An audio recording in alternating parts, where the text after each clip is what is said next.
এটা অভিযোগ আহিছিল যে মেডিচিন ডক্টৰে প্ৰিস্ক্ৰিপশ্যনত যিটো লিখে গভৰ্ণমেণ্টত এভেইলেবল নাথাকে।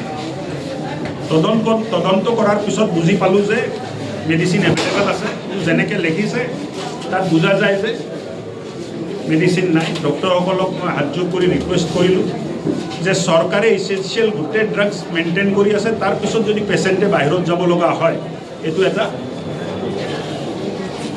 বেয়া কথা হৈছে। উইদিন 15 ফেব্ৰুৱাৰী গোটেই অসমত যিমান হস্পিটেল আছে য'ত ডক্টৰে মেডিচিন প্ৰিস্ক্ৰাইব কৰে প্ৰত্যেকটোতে এটা হেল্পলাইন নম্বৰ লাগি থাকিব।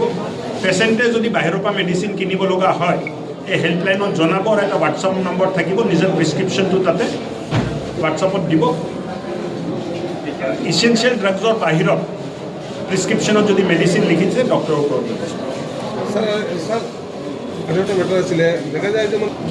ডক্টৰৰ অনুপাত অলপ কম, ৰোগীৰ অনুপাততকৈ ডক্টৰৰ অনুপাত কম।